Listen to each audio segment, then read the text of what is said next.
Well, what happened was when I first split up with my kid's mom, um, I spent a lot of time at strip clubs because I didn't have any friends. All our friends were couples, and I didn't want to be that guy at the bar that's sitting by himself. And Better be that guy at the strip what club. I found is that's pretty much, if you're a loner and you're by yourself, a strip club is a very inviting place. And I wasn't even there for the dances as much as just a place to go sit somewhere, and nobody would. And I got to make a lot of friends with the strippers. I mean, I made a lot of stripper friends that were, they were actually pretty wise when it came to relationships. I mean, they had a lot of breakups themselves. They were always talking. They were like, I had one stripper tell me, she said, "Look, there's always a taker in a relationship and a giver. And the taker will always take, and the giver will always give. And you were the giver in that relationship, and she was the taker." She says, "And if you don't put limits on how much you give, the taker will always take." And I was like, whoa, like it blew my mind, right? And she said, Wait a second, I just want to dance, right? yeah. I was like, what can I get for $20? Wow. So what you're telling me is that helped you through the process. It was like a little therapy. Yeah, and it is, and You that's exactly right. Like Yeah. as far as that advice that you provide. Yeah, these girls were like, I mean, they're there to work, they're there to dance and stuff. But a lot of these girls, I mean, they were in abusive relationships. They've been through everything. I mean, from being abused by an uncle, a parent, to a boyfriend, and they were just like very understanding. It was like nice to talk to someone, and it was like, but then I started to spend money and stuff, and I went, yeah, this is not a solution to my problem. What? And then I started doing some soul searching. I said, what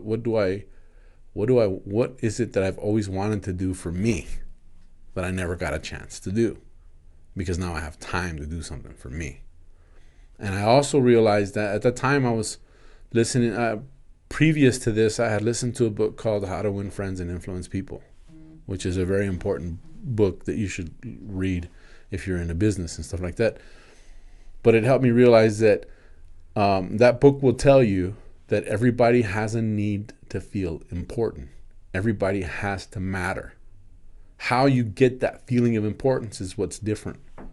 But the need to feel important is as important as the need to eat, right? So if you think you don't, you just look at yourself, and there's always something that makes you feel important. Some people, what makes them feel important is that they have a nice car or that they have a nice house, right? And you'll know these people because they're always hosting parties at their house, so everybody can go look at their house, so everybody can say, "Oh, you have a beautiful house. I love your house. Oh my God, you're so lucky," right? That makes them feel like they matter. Other people's tattoos. Other people are like, they get a tattoo and everybody's patting them on the back and going, "Oh my God, your tattoo's amazing. I love the tattoo. Oh my God, what does it mean?" And then after a while that fades away, and then they're like, "I need another tattoo," because they're not getting that feeling of importance anymore. Other people's fitness, other people's sports, other people's religion. Yeah. Right? There's hobbies and everything. There's people that, I mean, I had a friend that was into RC racing cars, and I mean, he was spending $2,000-$3,000 on a race car for remote control racing, and he was like that. He had a family, had a job, everything, but his racing was what made him feel like he mattered. Yeah. Right? And so when you start to identify what it is that makes you feel like you matter in life, then you can kind of direct your life. And what happened was I realized that I had built my self-esteem and my feeling of importance had been based on having a wife and 2 kids and feeling like I was on top of the world because I had a family. Then I realized that that was a very bad thing to do because I was putting my self-worth into somebody else.